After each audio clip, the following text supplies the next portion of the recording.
name is Lou Ann Pygott, and you're in my kitchen, and this morning we are making an apple crumb pie. Oh, great for fall. So what I have is I have a larger deep pie dish, and I have a crust in there that I've got ready for my pie. And then I have, now I'm going to increase this a little bit because this is a big pie.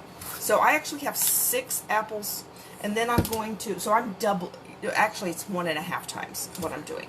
So I have, instead of 4 big apples, I have 6 big apples. So I need to do 1.5 times what I normally do. So that I'm going to add 3/4 of a cup of sugar. And I'm going to put that in a bowl. 3/4 of a cup of sugar. Here's my measuring cup here.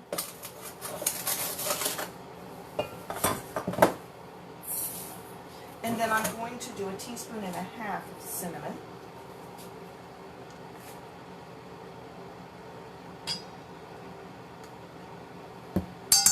Okay.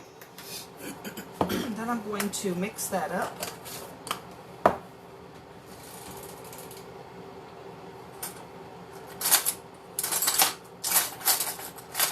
There we go.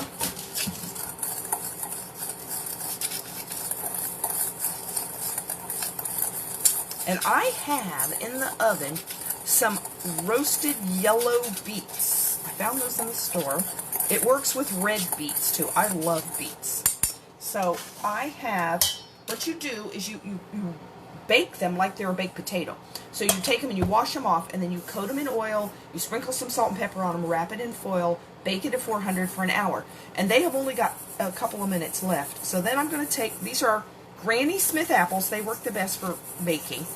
And I peeled them and sliced them, and now I'm coating them with the cinnamon sugar. Now this is 6 apples. Like I said, this is more than the recipe calls for, because I kind of want a lot of apple. And this may be too much, but we're going to find out in a minute. So I'm going to kind of stir that around. My oven's going to beep because it's almost time to check those beets, because I've had them in there almost an hour. So here's my pie crust, and then you're going to take your apples, and you're just going to dump them in your pie crust, coated with cinnamon sugar.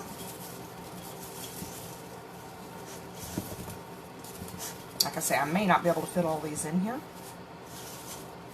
You might want 5 apples. It just all depends on how big are the apples. But I'm going to fit in here what I can. Maybe I can put them all in here. Alright, I got 1 minute. 1 minute to go. So yes, I pile this kind of high like this. And then there's extra cinnamon sugar. You just don't waste that. You know, put that all in there. Sprinkle that on top. Then we're going to add, now you could put another crust on top here. But my favorite way to do this is to make a crumb topping, because it's like cookies. Oh, it's so good. It's better than crust. Okay, so that, you know, will bake down. So I'm going to go with that right there, actually. And I'm going to bake this on a baking sheet, otherwise that's probably going to make a big mess. Ooh, look how good that looks. All right, let me wash my hands, then I'm going to check the oven too.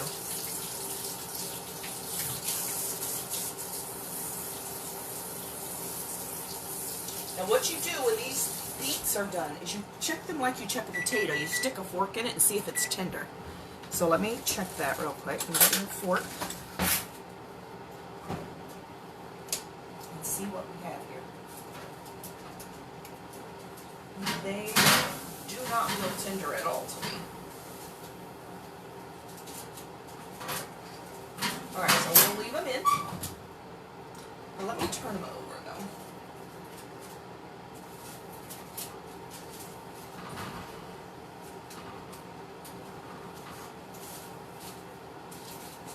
Okay. This is, like I say, it's like a potato. You bake them until they're tender. Okay, so there, now we're going to make our crumb topping for our pie. So I'm going to use this bowl. And then it calls for 1/2 cup of sugar.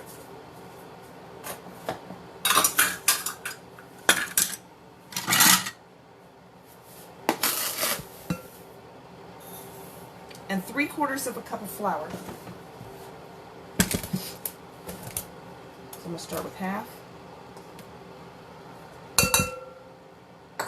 And then 1/4.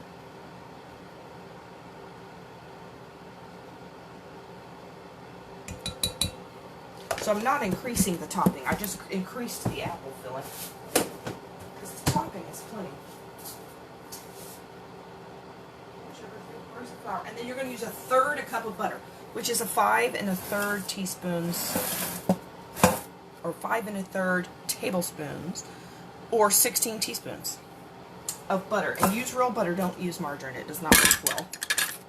And then I'm going to take the butter, and I'm going to cut it. It's cold butter, by the way. Do cold butter, because it will work for this. I'm going to cut the butter into little chunks to start with, because that's what we want to end up with, is little pieces. So I'm going to, it'll give you a little bit of a head start if you cut it into small pieces. And the knife is sticking to it. Oh, that was too small.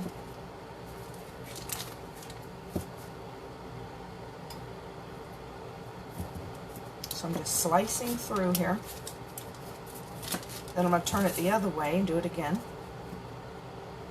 So it's going to give me little cubes.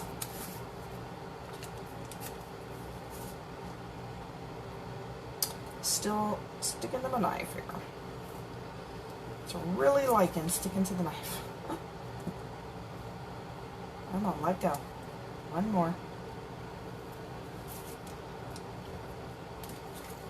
Okay, now that I have that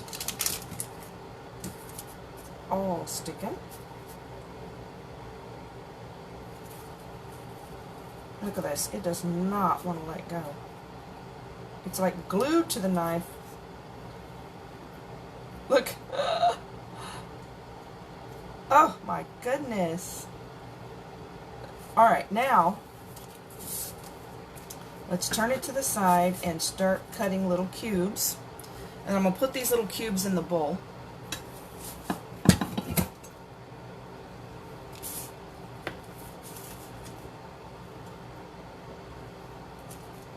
Even though this seems like a pain to do, it will really help. I think you can do this in a food processor if you want to.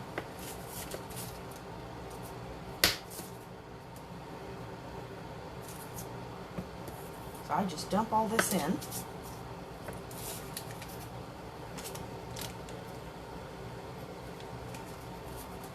Well, I didn't want that to come off the paper, but off it came.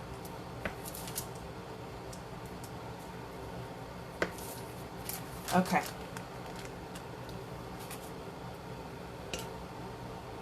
One more cut. Oh, I've got some over here. There we go. All right, now. Got it all in the bowl. I'm going to get that off my hands. My hands will be slippery.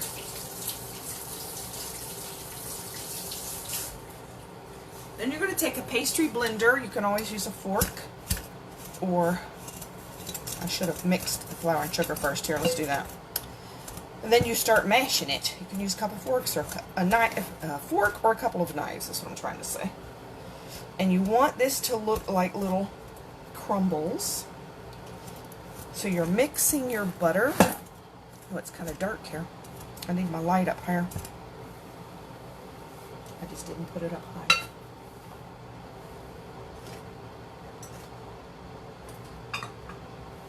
Is that any better? Oh yeah. Okay. Put my light where it shines down in here so it's not like a dark bowl on camera. So the thing is, when you do a video, you got to think about lighting. So you just see what I do is it gets caught on here, and then you just take it off and put it back in there and do it a little bit more. Just keep going. Now you're going to bake this for 10 minutes at 450, and then turn down the oven to 350 and bake it 40 more minutes.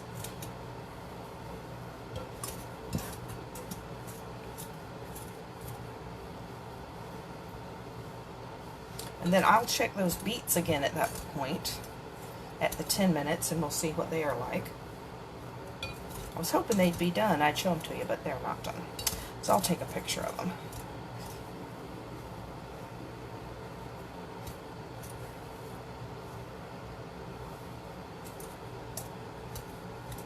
Okay, so we're getting to what we want here. See, like that? See those little crumbles? That's kind of the consistency that you want.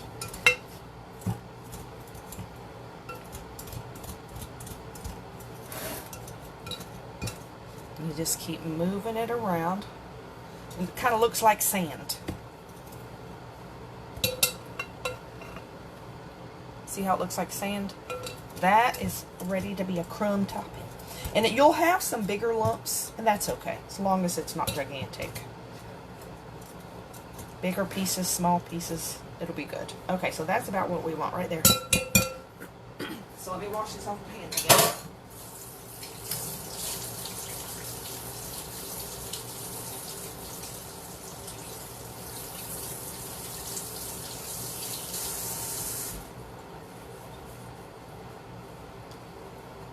Then I'm going to get a pan to put this on to bake.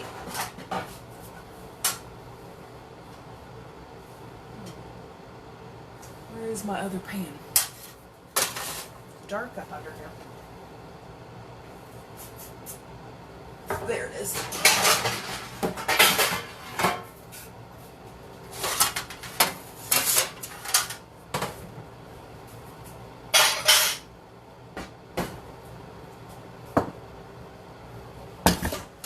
Uh-oh, look, that apple got away. How did he do that?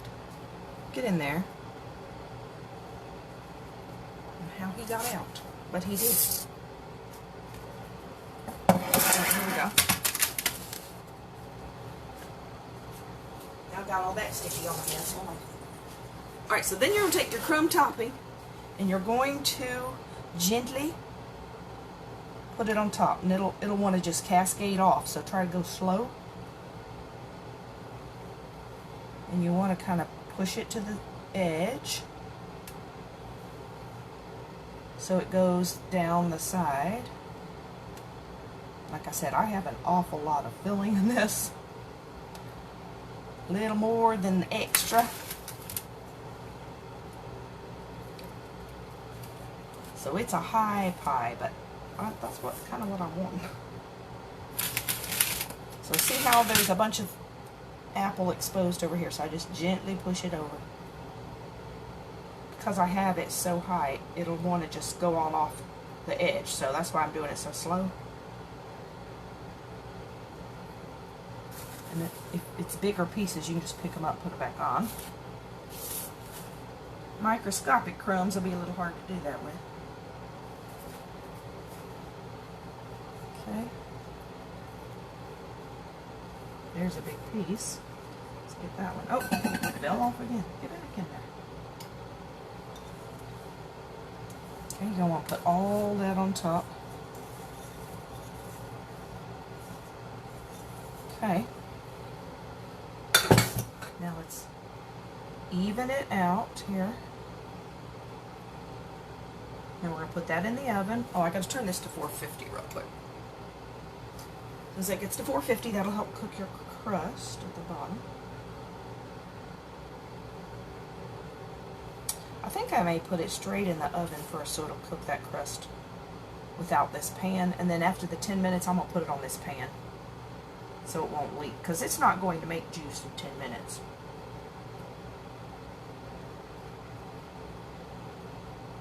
Okay. Now that's not 100% coverage, but it's pretty good. So in we're going to go to the oven for 10 minutes at 450, and then we're going to reduce it to 350 for 40 more minutes, or until your apples are all bubbly and everything. And then it'll be done, and it's going to be so good. So I hope you try this out, and I hope you have a good day. I will put pictures of the finished product in the post later, and I'll put the recipe in there. So you have a good Sunday. Bye.